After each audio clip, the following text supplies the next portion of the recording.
EuroFM podcast. FM without frontiers.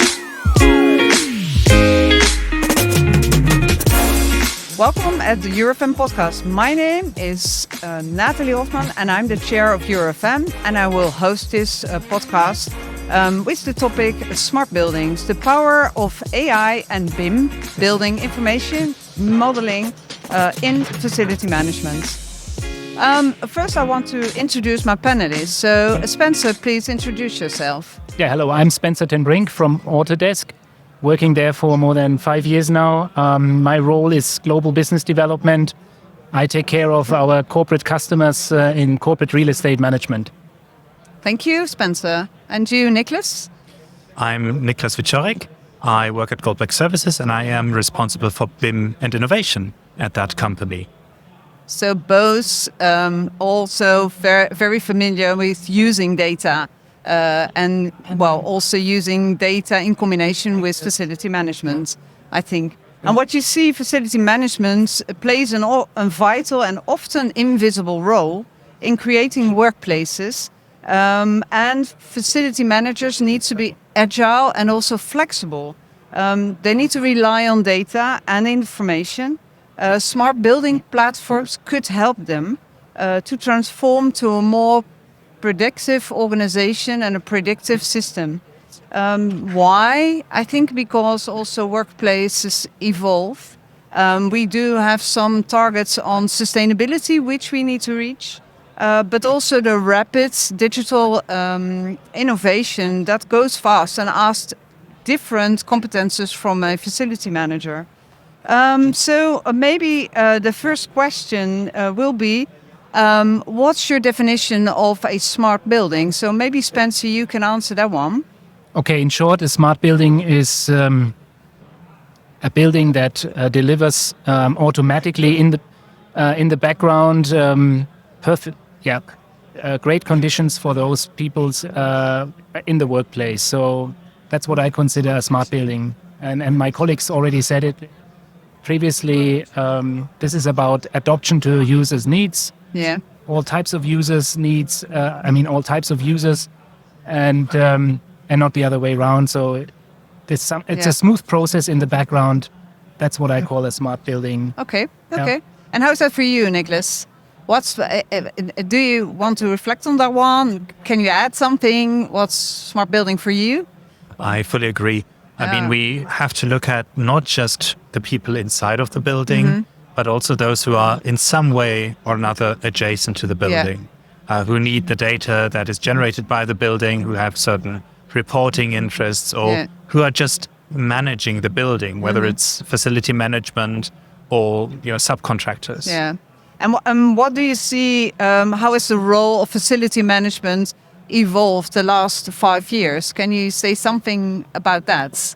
Right. So if you think about the past 5 years, there is a lot of potential for change, right? In the FM industry. So people are suddenly talking about data, and that didn't really used to be the case in the past. Yeah. You just managed your building or your buildings, 4, 5, 6 buildings at the same time. And as long as they were online, basically, everything was fine.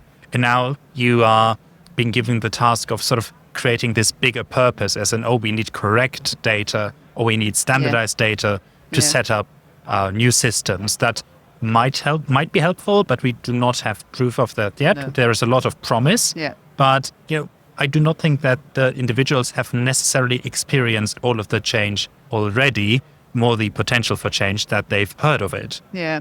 That's true. And I think also because the last 5 years, what we also see is that we switched to a hybrid workplace environment is also due to the fact that we had a COVID also, that we need to work at home. We need to find out what is our office used for. And what you see now is that we more go to hybrid workplaces in which when you go to the office, you want to connect. You want to have the opportunity to also work together with other people. So our buildings are also asking different activities than it was 5 years before. So, and then using data, how can we explore and how can we innovate on that one? I think it's very important. How do you see that, Spencer, for you? As you from Autodesk also, do you see a switch? I don't. I see the role remains operational, and I have direct contact with our facility management in our office space and our global corporate real estate management. The expectations have increased from all sides. So the tasks have increased. So ESG, hybrid workspace, digital transformation, this is on top of the shoulders of the existing workforce. Indeed, I see that the expectation from the management, top management, is to decrease resources and while improving performance at the same time. Yeah. So that's what I clearly see with many other customers out there. So actually, as I said, the context has changed, and that's creating a gap. Yeah. And a real challenge for those who want to, close it, like us in the industry, who try to find people who you can speak about a strategy first and then purpose and so on. And then the people who really want to, get into that, have the expertise for AI and BIM related topics. Yeah, it's true. And maybe for you, Niklas, because what are the common barriers to implementing AI and BIM also in smart platforms, also in older or mixed-use buildings? Because I know as a construction organization you create new buildings, but what about all the existing buildings? Yeah. Actually, I'd answer that question in the way that it doesn't really depend on the type of building, more of the expectation that you have. Yeah. And that expectation is often not entirely clear, especially to those, who suddenly feel the need to set up a smart building system, for instance. And what I'd advise people to do is just to think about, what do you actually want to know? What are your hypotheses that you have? And then collect that particular set of data that you need to answer that question. Then you can test the hypothesis, and then you can, then you have a result that you can act on. And then, if you have a follow-up question, you can always enrich the data, but do not start with the largest amount of data possible by just buying sort of the biggest smart building system imaginable, and then start asking the question afterwards, because that will lead to biased results and to often outright wrong results. Yeah. So start small. Start by thinking, what do you want out from it, and then think about first and then doing it. That's what you're saying also. Yeah, because you shouldn't just engage in tech for tech's sake, but there is often an underlying motivation. Yeah. And that's what you really need to look at, because you will find an answer. There's a lot of stuff available for every use case imaginable, but not everything is something that is necessarily best suited to your needs. Yeah. And maybe then, Spencer, for you, how can technology providers and facility managers cooperate and to ensure also solutions that they are addressed on the correct, proper way? How needs the cooperation start up? What's necessary for that? All right. You need to start with clarity. Yeah. Clarity regarding the purpose. What do you want to achieve? Why are you doing that program or project? And then it's always about the value. What is it delivering? If you don't have a hard value, something you're chasing that proves that you can prove at the end with an ROI, so that that there is a clear return on invest. It's absolutely key that you have that. It's not about software testing. That's maximum frustrating if you start that. I see in my job the graveyard of POCs is very big, and those successful pilots are a few, and that is not because the technology is bad. It's because you started in a bad way. You didn't have the clarity in the beginning. What do you really want to achieve? Also, then it's about understanding your data already in the beginning. So what type of data do you have? Is it good quality data? So you need to do your homework first, and then you are set up for success. Yeah, and I think also because a facility manager is not a technician. So, but the building is full of equipment, technology. So I also think that as a facility manager, you need to invest in what's going around in this, what's coming up at new knowledge. Yeah. And you also need to learn from, well, maybe the small pilots there are, you need to learn what's helping it me with and how can I learn from it. So yeah, I think that's really very important. So, yes. Well, maybe another question is how can smart building systems personalize the environment for users? The question is, how far do you want to personalize that? I think smart buildings are there to create this and adapt to those users' needs, but you need to always understand, okay, how many people are there, what's the space utilization, this type of stuff.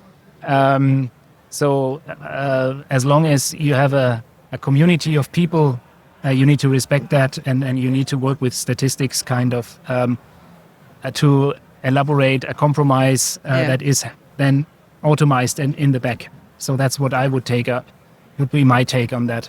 Yeah. Okay, and when Niklas, for example, if we dive 5 years further, what do you see? What will be new then? What will be evolved or innovated then? Yeah, I think there are basically two sides to that question, because we have an ever-growing existing building stock. Yeah. And, there are some buildings that are some decades old. And I think some of the issues regarding just availability of information, those will remain. Yeah. Certainly in 5 years, not every building will be turned into the smartest building possible, right? Yeah. But also there are changing demands. Also from regulation side, for instance, at the level of the European Union, there is this initiative towards the smart readiness indicator. And, as the timeline is looking now, that will take not even 2 years until that comes into effect. And suddenly there are new requirements, right, regarding knowledge about a facility. Now, jury's still out on if facility management will be responsible for that or if it's a different role. But someone needs to have a lot of information about just the connectivity-based aspects of a building. Yeah. And that's going to be very important. Yeah, that's really true. And you, Spencer, do you have maybe a practical also insight in the future? Yeah, so in 5 years' time, the asset information models, which are the core for then applying AI or higher states of AI and digital twin technologies and using that to really have a smart building, I see that will be established for a number of use cases. I mentioned them. It's predictive maintenance. We already see how it works. Yeah. This is already reality today, but in pilot project level. This will scale soon. Also, a very easy one is smart cleaning. Yeah. Space management is also an easy one compared to other use cases. So these things, this can be reality in 5 years. And I mean that on scale, not just, a test laboratory project level. So, but this is already happening today. Oh, yeah. Well, I think that the facility manager needs to embrace this new technology. And you need to dive in. You need to learn from it, and then we will make a great future together with you to see how we can make the buildings really smarter than they are today. So, well, I would like to thank you for this insight, for your information. So, thank you, Spencer and Niklas, for joining my podcast. Thank you. Thank you. EuroFM podcast. FM without frontiers.